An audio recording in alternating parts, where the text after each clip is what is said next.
In a cathedral of wealth called Ethelgard, where champagne flutes chime and secrets are whispered over velvet banquettes, the most powerful sound wasn't the clink of crystal, but the soft thud of a linen napkin hitting the polished floor.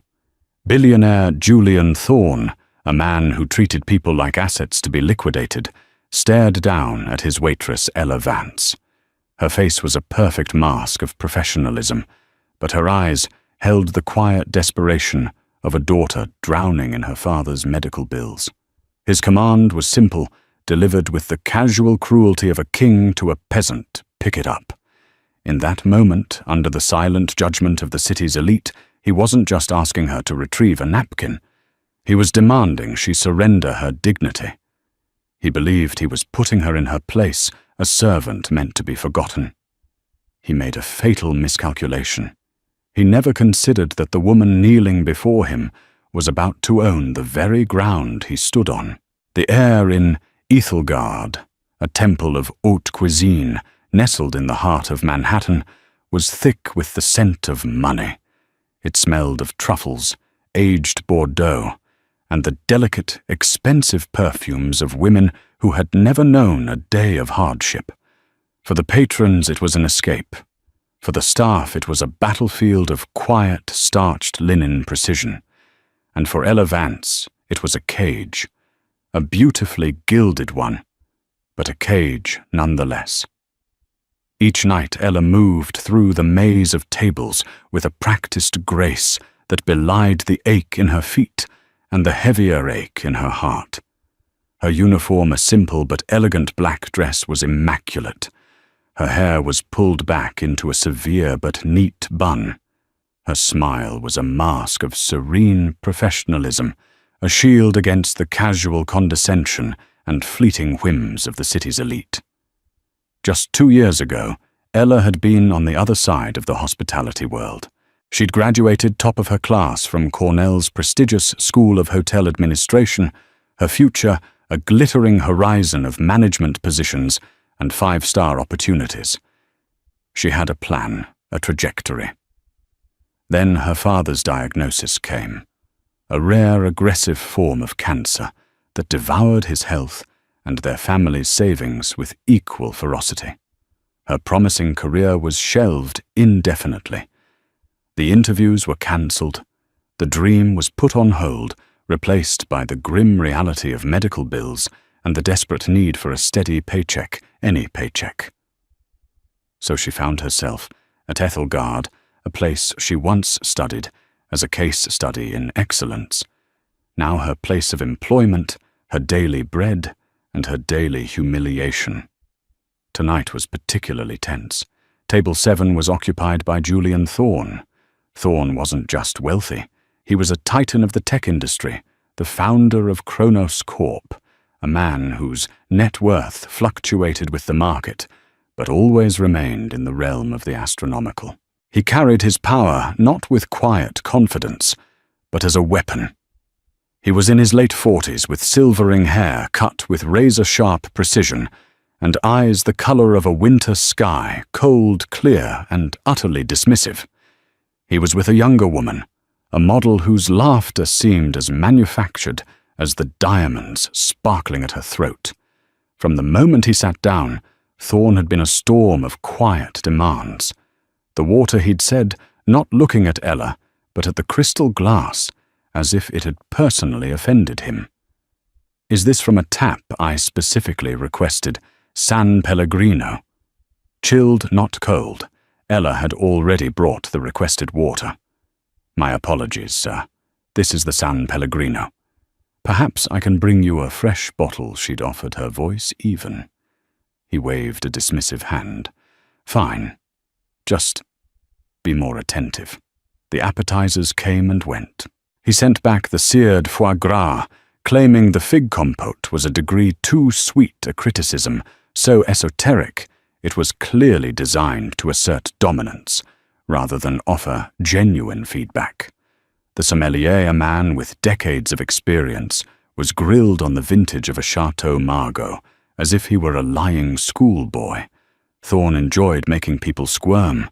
It was his sport, Ella maintained her composure, a silent ghost, ensuring glasses were filled, crumbs were cleared, and the delicate dance of service continued uninterrupted. She moved with an efficiency that was born from both her training and her desperation. She couldn't afford a complaint, not with her father's next round of treatment looming. The main course arrived, a dry-aged ribeye for Thorne, cooked medium rare, and a lobster risotto for his companion. Ella placed the plates down with the care of a surgeon. Thorne picked up his steak knife, a heavy silver instrument. He sliced into the meat. The inside was a perfect warm red. He chewed a piece slowly, his jaw working, his eyes fixed on Ella, as if daring her to breathe. "It's acceptable," he finally declared, the word hanging in the air like a death sentence, narrowly avoided. He then turned his attention to the wine. He swirled it, sniffed it, and took a sip. His face soured. "This is not the 09, he stated, his voice low and dangerous. "Sir, I can assure you," I opened the 2009 bottle, tableside myself. Ella replied, her heart starting to pound. She had followed the procedure to the letter. "Are you contradicting me?" he asked, his voice dropping further. The model beside him shifted uncomfortably, her practiced smile faltering. "Not at all, sir. I am simply stating what I know to be true. If you are unsatisfied, I would be happy to bring the bottle and the cork for your inspection, or have our sommelier return." This was a mistake. Offering proof implied he could be wrong, and Julian Thorne was never wrong. He placed his knife and fork down with a soft, deliberate clink that echoed in the suddenly silent space around their table. He leaned forward, his cold eyes pinning her to the spot. "You're new here, aren't you?" he said, though it wasn't a question. "I've been with Ethelgard for several months, sir." "Several months," he mused, a cruel smile playing on his lips. "And in all those months, has no one taught you your place? Your job is to take my order, bring my food, and remain invisible. It is not to argue, it is not to assure me of anything. It is to obey." Ella's face burned. Years of professional training warred with the primal urge to defend herself. She could feel the eyes of the other patrons, the pitying glances of her fellow staff.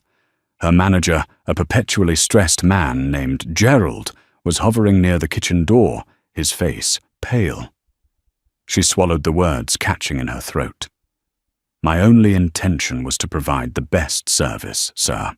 "Your best service," he scoffed, leaning back in his chair and looking her up and down, his gaze lingering on her sensible worn shoes.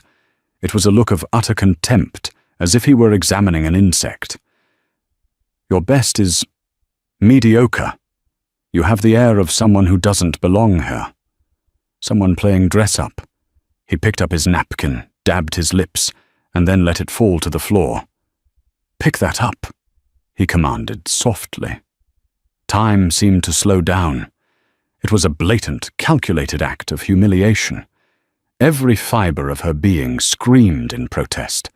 The Cornell graduate, the aspiring manager, the daughter of a proud man, wanted to tell him exactly where he could put his napkin. But the waitress, the woman with stacks of medical bills on her kitchen counter, knew she had no choice. Her hand trembled slightly as she bent down her back, stiff with indignation. She picked up the fine linen napkin, the faint scent of his cologne clinging to it. As she rose, their eyes met. That's when he delivered the final blow. "Let me give you some free advice," Julian Thorne said, his voice a silken weapon. "A lesson in life. Some people are born to sit at this table, and some are born to serve it. It's a simple, universal truth. You should learn to accept it. Know your place. Because a place like this, a world like this, is not for people like you." He then dismissed her with a flick of his wrist, turning back to his companion, as if Ella had ceased to exist. She stood there for a second, frozen, the napkin clutched in her hand. The words echoed in her mind, each one a fresh cut. Know your place. Not for people like you. It wasn't just an insult to her as a waitress. It was a judgment on her entire existence, on her fallen circumstances, on the dreams she had been forced to sacrifice. With superhuman effort, she composed herself. She placed the napkin neatly on the edge of the table, her movements fluid and deliberate. "Will there be anything else, mister?" Thorne, she asked, her voice a ghost of its former warmth. He didn't even look at her. Just the check. And send someone else to collect it. Ella walked away from the table, her head held high, but inside she was shattering. She made it to the alcove by the kitchen doors before the facade crumbled. She leaned against the cool wall, her breathing ragged, her eyes stinging with unshed tears. Her manager, Gerald, scurried over. "Ella, are you all right?" "Don't worry about him, he's a monster. I'll handle the table from here." She just nodded, unable to speak. She pushed through the swinging doors into the cacophony of the kitchen. The sounds of clattering pans and shouting chefs were a welcome distraction from the deafening roar of humiliation in her ears. She finished her shift in a numb daze, moving like an automaton. That night on the subway ride back to her small Queens apartment, Thorne's words played on a loop. Know your place. What was her place? A tiny apartment filled with the smell of antiseptic from her father's latest hospital stay. A life defined by exhaustion and the constant gnawing fear of the next bill. She let herself into the quiet apartment. A photo on the mantelpiece showed her and her father on her graduation day, both of them beaming. In the picture, she was wearing a cap and gown, her diploma held aloft like a trophy. She looked like a woman who could conquer the world. Now she felt like a woman the world had conquered. She sank onto her worn-out sofa, the weight of the day, the month, the year pressing down on her. The tears she had held back all night finally came hot and bitter. She wept for her father, for her lost career, and for the bright, confident young woman in the photograph who seemed like a stranger. Julian Thorne had wanted to make her feel small and insignificant, and in the lonely silence of her apartment, surrounded by the evidence of her derailed life, Ella Vance had to admit with a soul-crushing certainty that he had succeeded. The week that followed the incident with Julian Thorne was a study in grey. The vibrant colours of Ella's spirit had been muted, washed out by the acid of his words. Every time she put on her uniform, she felt like she was putting on a costume of failure. Every polite smile felt like a lie. Thorne's pronouncement, "not for people like you," had become an insidious whisper in her mind, validating every insecurity she harboured. She was on the verge of quitting, of walking away from Æthelgard and the daily reminders of her diminished station. Maybe she could find a job in a diner, a place with less pretension and fewer opportunities for soul-crushing condescension. It was a drizzly Tuesday afternoon, her day off. She was sitting at her small kitchen table, a mountain of paperwork in front of her. Not her old Cornell textbooks on revenue management, but a labyrinth of insurance forms and hospital invoices. The numbers swam before her eyes, a relentless tide of debt. Her phone buzzed an unknown number with a Manhattan area code, probably another collections agency. She ignored it. It buzzed again, persistent. With a sigh of resignation, she answered, preparing her well-rehearsed speech about payment plans. "Hello," she said, her voice flat. "Am I speaking with Ella Vance?" a man's voice asked. It was warm, familiar, with a kind academic timbre that plucked a chord deep in her memory. "This is she." "Ella, this is Arthur Pendleton. I'm not sure if you remember me. I was your professor for hospitality leadership and ethics at Cornell." Ella's posture straightened instantly. "Professor Pendleton. She remembered him vividly. He was a legend in the hotel school, a retired CEO of a luxury hotel chain who had returned to academia to shape the next generation. He was brilliant exacting and possessed a quiet integrity that she had always admired.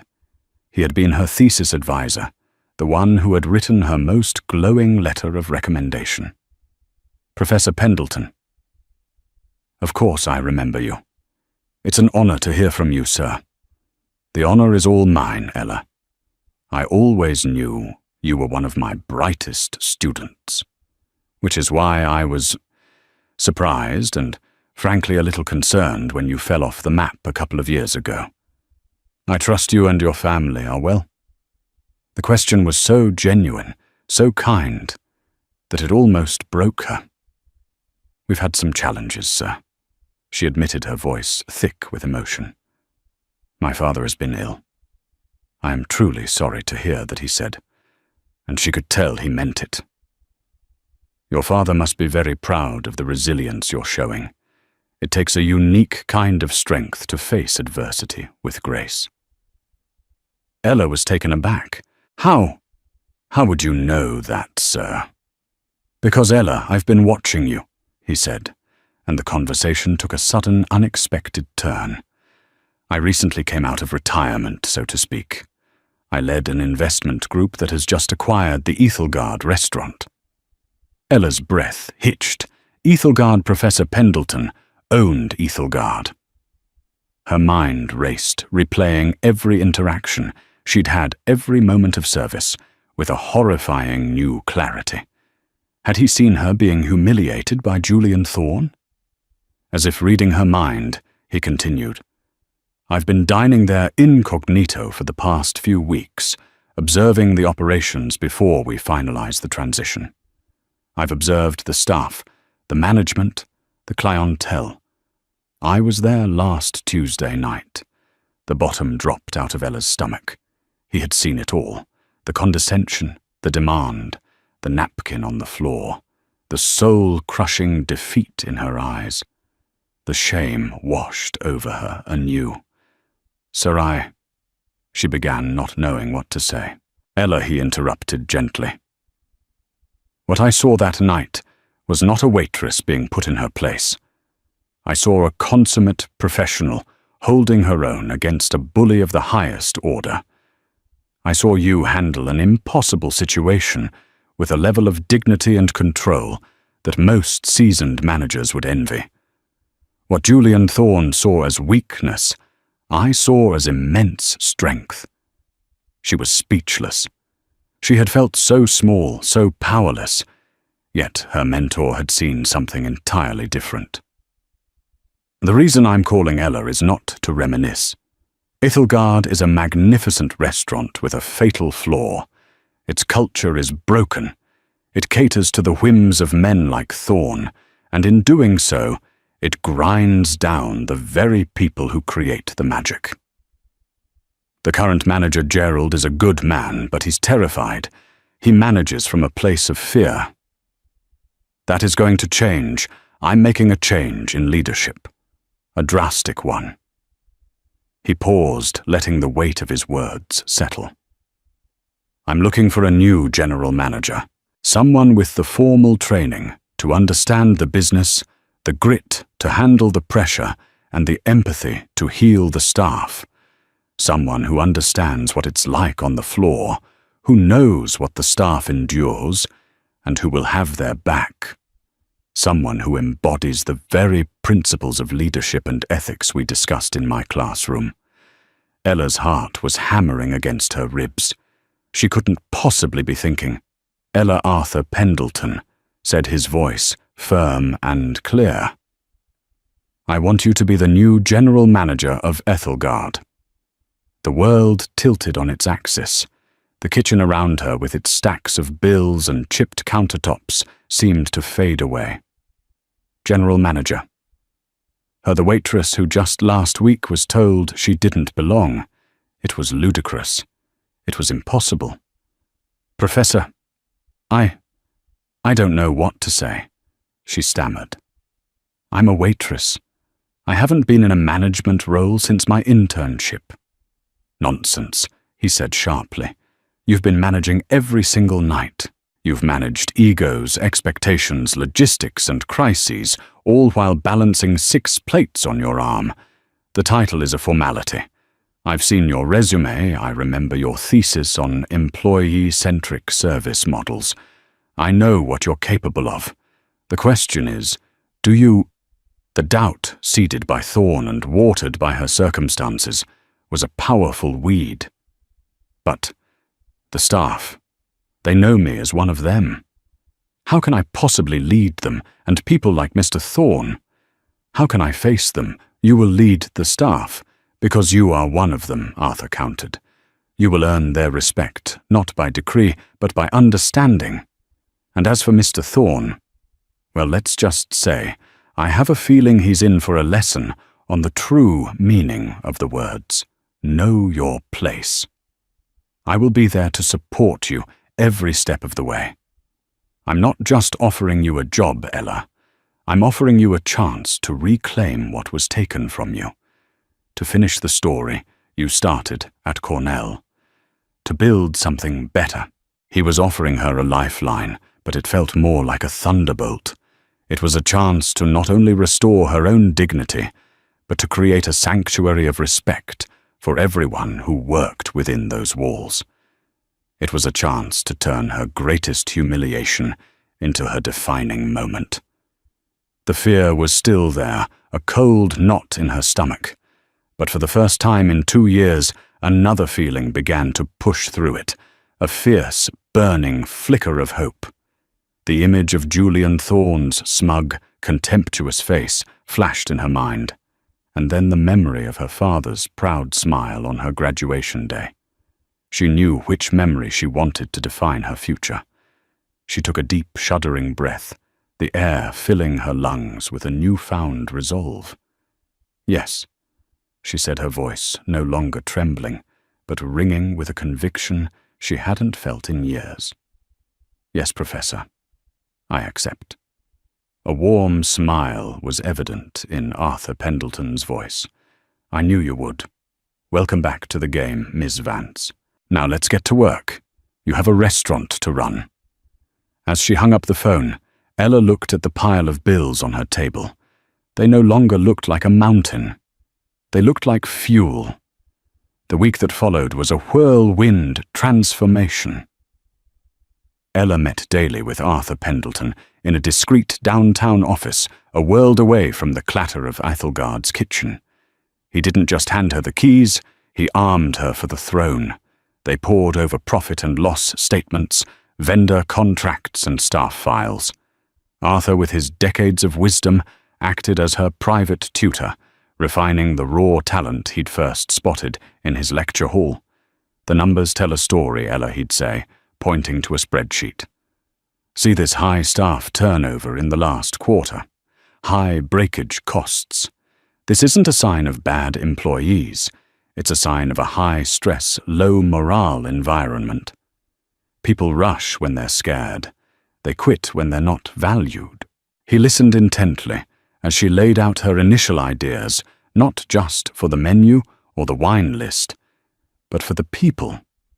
She proposed a new system for tip pooling that was more equitable between front of house and back of house. She suggested a formal staff meal before every service, a tradition common in Europe that fostered camaraderie. She drafted a new employee handbook, the first page of which was a simple, powerful mission statement on mutual respect. "This is excellent," Arthur said, reading her draft. "You're not just changing the rules, you're changing the culture. That's real leadership."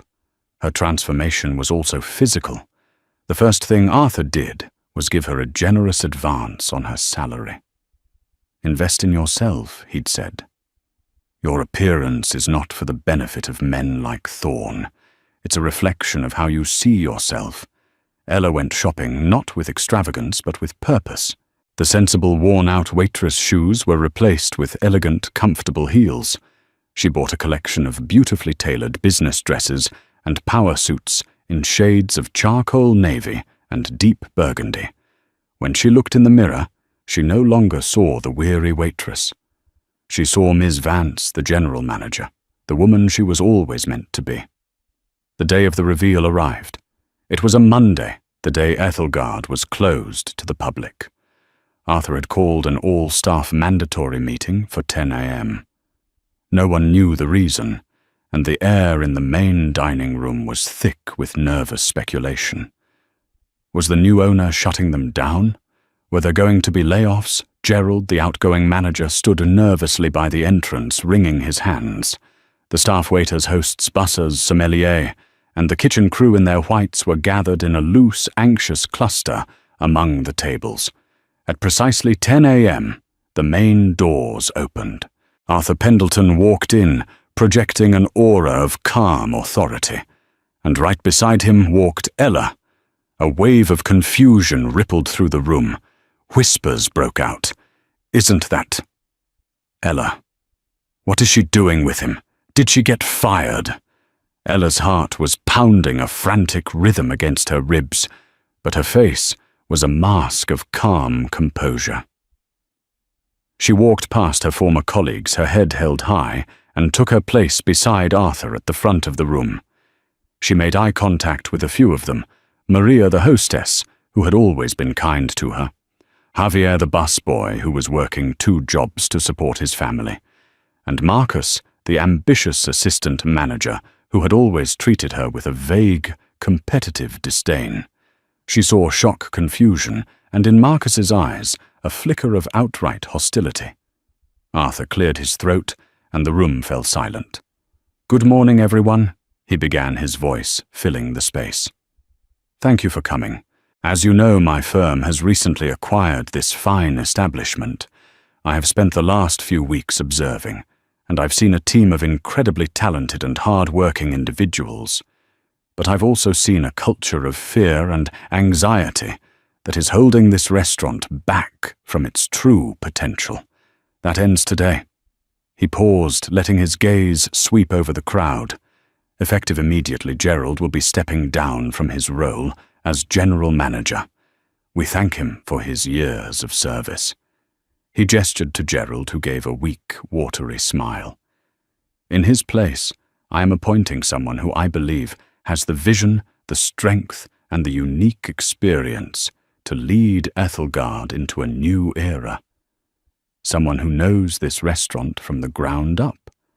Someone who understands your challenges because she has lived them. It is my great pleasure to introduce you to your new general manager, Ms. Ella Vance." If the room had been confused before, it was now utterly stunned into silence. Jaws literally dropped. For a moment, no one moved. It was as if they were all trying to process an impossible reality. The waitress they had shared shifts with, complained with, and pitied just a week ago was now their boss. Then Javier, the young busboy, started clapping. It was a slow, hesitant clap at first, but it was genuine. Maria, the hostess, joined in a wide, incredulous smile on her face. Soon, a smattering of applause broke out, a mixture of shock and burgeoning hope. Ella stepped forward, her hands clasped in front of her. She looked out at their faces, her team. "Thank you, Mr. Pendleton," she said, her voice steady and clear. "And thank you, everyone. I know this is unexpected." A small, knowing smile touched her lips. "I see a lot of familiar faces. Many of you know me. You know I've cleared your tables, I've polished your silverware, and I've taken orders alongside you. I've also felt the sting of disrespect from a guest and the ache in my feet after a 12-hour shift." She saw nods of recognition. They were listening.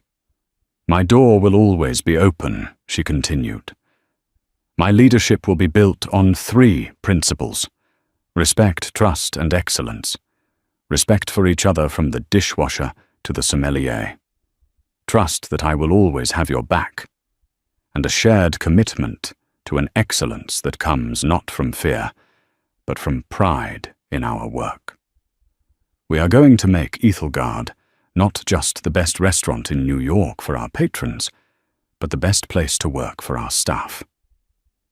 She then laid out her initial changes, the new tip pooling system, the staff meals, the zero-tolerance policy for abuse from guests. With every sentence, you could feel the atmosphere in the room shift, the tension and anxiety being replaced by a palpable sense of relief and excitement. When she finished, the applause was no longer hesitant. It was loud, sustained, and genuine. She had won them over. Well, most of them. As the meeting broke up and the staff crowded around her with questions and congratulations, she saw Marcus, the assistant manager, lingering at the back of the room. His arms were crossed, and his face was a mask of resentment. He had clearly seen the GM position as his own, and to have it snatched away by a waitress was an insult he couldn't stomach. This, she knew, would be her first internal challenge. The rest of the day was spent in one-on-one meetings, getting her new office in order and working with the chef on the week's menu. A sense of purpose hummed through her veins. This felt right. This was her place. The week flew by. The new policies were implemented, and the change in morale was immediate and dramatic. The staff seemed to walk taller. The energy in the restaurant was lighter, more collaborative. Marcus remained aloof, doing his job with a cold efficiency, but making it clear he was not on her team. Ella knew she would have to win him over, not with words, but with actions. It was Friday night, a week after her promotion. The restaurant was fully booked, humming with the energy of the New York elite. Ella, dressed in a sharp navy blue suit, moved through the dining room not as a servant, but as a commander. She oversaw the flow, assisted the hosts, spoke with guests, and exuded an air of complete control. Around 9 p.m., the hostess Maria approached her, a worried look on her face. "Miss Vance," she said, her voice low. "We have a walk-in. Table 7. It's him." Ella didn't need to ask who him was. A cold dread, a phantom of her past life, washed over her. She looked towards the entrance, and there he was. Julian Thorne stood at the host stand, looking as arrogant and imperious as ever. He was tapping his finger impatiently on the marble surface, his gaze sweeping the room with proprietary disdain. He hadn't seen her yet. He was speaking to Maria, his voice carrying just enough to be heard. "I don't care if you're full," he was saying. "It's my table. Get the manager, the little nervous one. He always finds a spot for me." Maria looked at Ella, her eyes wide, with a mixture of fear and anticipation. The entire staff seemed to be holding its breath. The moment of reckoning had arrived far sooner than she had anticipated. Ella took a deep breath, straightened her jacket, and smoothed down her suit. The fear was there, but it was now overshadowed by a formidable ice-cold resolve. She was no longer Ella the waitress. She was Miss Vance, the general manager, and this was her house. She began to walk towards the front of the restaurant, her heels clicking purposefully on the polished hardwood floor, towards the man who had tried to shatter her, towards a confrontation that would redefine both of their places in the world. Julian Thorne looked up as she approached, a flicker of annoyance on his face, ready to berate whoever this was for the delay. He was about to speak, but his eyes narrowed slightly, a flicker of vague recognition in their icy depths. He couldn't quite place the face, but he knew with the certainty of a predator that he had seen this woman before. Julian Thorne's mind, a machine calibrated for recognizing assets and threats, was momentarily stuck. He saw a woman approaching with an air of authority that was utterly at odds with the vague, subservient memory he was trying to grasp. She was tall, poised, her dark blue suit impeccably tailored. There was a sharpness in her eyes he hadn't seen before. He dismissed his fleeting thought. She was probably the new maitre d', another cog in the machine. Finally he snapped, before she was even fully in front of him. "I've been waiting. I need my table. Table 7, and tell the manager Gerald that my usual Cabernet should be decanting by the time I sit down." Don't make me wait again." He didn't look at her. He was already scanning the dining room as if he owned it. Ella stopped directly in front of him, forcing him to meet her gaze. She stood perfectly still, letting the silence stretch for a beat longer than was comfortable. She could feel the entire restaurant watching from the corners of their eyes. "Good evening, Mr. Thorne," she said. Her voice was not the timid, deferential whisper he remembered. It was calm, measured, and held a note of cool steel. "Welcome to Ethelgard." He finally focused on her, and this time the recognition dawned. The frown on his face deepened, contorting into a mask of confusion and irritation. He remembered her now. The clumsy, argumentative waitress, the one he'd put in her place. What was she doing in a suit? "You," he said the word, dripping with disdain. "I remember you. They let you work the host stand now, a bold choice. Did you forget our last conversation? I believe I made my preferences for service quite clear." He smirked. "Go and get me the manager. Now." This was the moment, the culmination of a week of preparation, of 2 years of struggle. Ella felt a strange, liberating calm settle over her. "Gerald is no longer with us," she stated simply. "And as for the manager," she paused, savoring the moment. "You're speaking to her." She extended a hand. Ella Vance, the new general manager of Ethelgard. The silence that followed was profound. Julian Thorne stared at her outstretched hand as if it were a snake. He looked from her face to her suit, to the confident set of her shoulders, and back to her eyes, which were now locked on his unwavering. The smirk on his face evaporated, replaced by a wave of pure, unadulterated shock. His mind reeled, unable to compute this new reality. The waitress, the little no-one he had crushed under his heel, the GM. It was impossible. He let out a short, incredulous laugh. You're the manager. This is a joke, right? A pathetic little prank, I can assure you, Mr. Thorne. My position is no joke," Ella replied, slowly, retracting her still unshaken hand. "I was appointed by the new owner, Mr. Pendleton." Thorne's face darkened with rage. The shock was now curdling into fury. He was being challenged, contradicted by someone he considered less than nothing. His entire worldview, a rigid hierarchy with him at the top, was being threatened. "I don't believe you," he spat. "I'll have you fired. I'll buy this place and turn it into a parking lot just to see you back on the street. Do you have any idea who I am?" "Oh, I know exactly who you are, Mr. Thorne." Ella said, her voice dangerously quiet. "I have a very clear memory of our last encounter. In fact, it was partly because of that encounter that Mr. Pendleton offered me this position. You see, the new management has a different philosophy. We believe a person's worth isn't determined by their bank account, but by their character. And their place is something they earn, not something they are assigned by others." Every word was a perfectly aimed dart puncturing his inflated ego. He was speechless, his face turning a blotchy red. He was losing control, and in his world that was the ultimate sin. "I want to speak to the owner." He finally bellowed his voice, loud enough to make several nearby diners turn and stare openly. "Get him on the phone. I'll have this sorted out in 5 minutes. That won't be necessary." A new voice, calm and resonant, joined the confrontation. Arthur Pendleton emerged from the entryway to his small private office, just off the main dining room. He had been watching the entire exchange, a silent observer, waiting for the perfect moment to intervene. He walked over to stand beside Ella, presenting a united front. Thorne's jaw went slack. He knew Arthur Pendleton, not personally, but by reputation.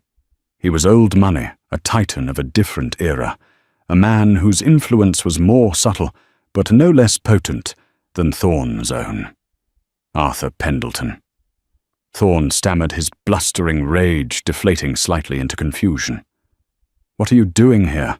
"I own the place," Arthur said with a simple, disarming smile. "And I can confirm that Miss Vance is indeed our new general manager. She has my complete and total confidence. In fact, she is already proving to be one of the best investments I've ever made." He placed a reassuring hand on Ella's shoulder. The message was clear: she is with me. Thorne was trapped. He had no leverage. He couldn't bully, he couldn't threaten. He was utterly outmaneuvered. The humiliation was a physical thing, a hot flush that spread from his neck to his face. "Now about your table, mister." Thorne. Ella said, her voice all business again. She glanced at the booking screen at the host stand. "Unfortunately, as you can see, we are fully committed this evening. We have a strict policy of honoring our reservations." "But that's my table," he insisted, his voice now pleading desperate. "It was never your table, sir," Ella corrected him gently. "It belongs to the restaurant, and tonight it belongs to the party who had the foresight to book it in advance." She then delivered the final elegant checkmate. "However, we do have a new policy here at Ethelgard, one of decorum and mutual respect. Any guest who is unable to treat our staff with basic courtesy will unfortunately find that we have no tables available for them. Not tonight. Not ever." It was his own behavior, his own words now weaponized against him. He had been blacklisted from his favorite power spot, not by a faceless corporation, but by the very waitress he had tried to destroy. From the corner of the room, Marcus, the skeptical assistant manager, watched the entire scene unfold. He had expected Ella to crumble. He had secretly hoped for it. Instead, he saw a display of strength control and tactical brilliance that he had never witnessed from their old manager. He saw a leader protecting her territory and her principles. In that moment, his resentment dissolved, replaced by a dawning, profound respect. Julian Thorne stood there exposed and powerless. The other patrons were now openly watching their faces, a mixture of shock and quiet amusement. The story would be all over the city's gossip circles by morning. He had two choices: retreat in disgrace or escalate, and make a bigger fool of himself. For the first time in a long time, he chose retreat. Without another word, he turned on his heel and stormed out of the restaurant, his face a thunderous mask of impotent fury. The heavy glass door swung shut behind him, leaving a stunned silence in his wake. Then the dining room erupted, not in loud cheers, but in a wave of quiet, appreciative applause from the staff. Maria beamed at Ella. Javier gave her a thumbs up from across the room. The sommelier raised his glass in a silent toast, and Marcus, the assistant manager, walked over to her, his expression completely changed. "Miss Vance," he said, his voice full of a new, genuine respect. "That was incredible." "What are your orders?" Ella looked at her team, united and inspired. She looked at Arthur, who was beaming with pride. She had not only faced her demon, she had vanquished him. She had not just earned her place, she had defined it on her own terms.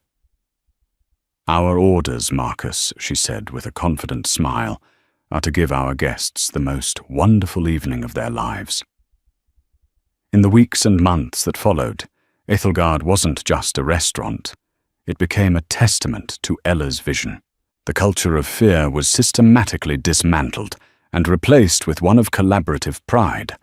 The staff meal before service became a cherished ritual, a time for the team to connect, share ideas, and start each night on a united front.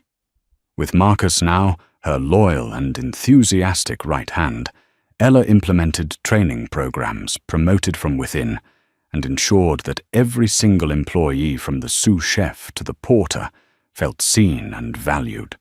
The results were astonishing. Staff turnover plummeted to nearly zero. The service, already good, became legendary.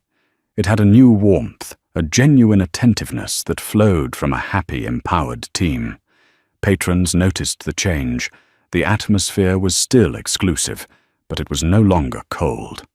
Ethelgard became the most sought-after reservation in New York, not just for its Michelin-starred food, but for its soul. Revenue soared. Ella, for her part, had never felt more alive. She worked long hours, but they were hours filled with purpose. She moved with an easy confidence, her Cornell education finally put to its intended use. The trauma of her past had been reforged into a source of profound empathy and strength. She made sure her father received the best possible care, his mounting medical bills no longer a source of terror, but a manageable expense. He was responding well to treatment, his health improving almost in lockstep with his daughter's triumphant rise. One crisp autumn afternoon, Arthur Pendleton's secretary informed Ella that Julian Thorne had requested a meeting, not at the restaurant, but at Arthur's private office. He had made a formal offer through his lawyers to buy Ethelgard for a sum that was by any measure astronomical, nearly double its market value. Ella felt a chill run down her spine. Thorne wasn't just trying to get his table back. He was trying to buy back his power, to erase his humiliation, by owning the very stage it had played out on. He wanted to fire her, and he was willing to pay an obscene amount of money for the privilege. She and Arthur met in the same boardroom where he had first offered her the job. "Are you considering it?" Ella asked, her voice steady, though her heart was not. Arthur looked at her, his expression serious. "It's a remarkable offer, Ella. Financially, it would be a huge win for our investors." He let that hang in the air for a moment before his face broke into a wry smile. "But I've always believed that some things aren't for sale." When Julian Thorne arrived, he looked different. He was still impeccably dressed, but the arrogant swagger was gone, replaced by a tense, brittle energy. He addressed Arthur directly, ignoring Ella. "Pendleton," he began, forgoing any pleasantries. "You've seen the offer. It's more than generous. Name your price. I'll meet it." Arthur leaned back in his chair, steepling his fingers. "It's not about the price, Julian. I'm curious. Why are you so determined to buy my restaurant? It's a business decision," Thorne said, a little too quickly. "A portfolio diversification." "Is it, Arthur," replied, his voice gentle but probing, "or is it about Miss Vance?" Thorne's jaw tightened. He finally looked at Ella, his eyes a cold mix of resentment and grudging respect. "She has proven to be more formidable than I anticipated." "Indeed she has," Arthur said. "Let me tell you a story, Julian. Many years ago, my own daughter, my only child, had a passion for hospitality. She took a job as a waitress while in college, wanting to learn the business from the ground up, much like Miss Vance. She was bright, she was kind, she was full of potential. And one night, a man, a wealthy, powerful man, much like yourself, humiliated her in front of an entire dining room. He made her feel worthless. He broke her spirit. She quit the next day and never set foot in a restaurant again. She lost her passion, her dream, because one man felt the need to assert his dominance." Arthur's voice was filled with a quiet, ancient pain. "I bought Ethelgard not just as an investment, Julian. I bought it to create a place where what happened to my daughter could never happen again. I hired Miss Vance because I saw in her the same resilience my own daughter should have been allowed to foster. What she is building is more than a successful business. It's a legacy. It's a sanctuary of dignity." He leaned forward, his eyes locking onto Thorne's. "So no, Julian, the restaurant is not for sale. Because what you are trying to buy is something you can't put a price on a second chance. And you are the last person on earth I would sell that to." It was a final, devastating blow. Thorne wasn't just being denied a business deal. He was being judged on a moral level and found wanting. The vast fortune he used as a shield was useless here. He sat there for a long moment, the silence of the boardroom pressing in on him. He looked smaller, diminished.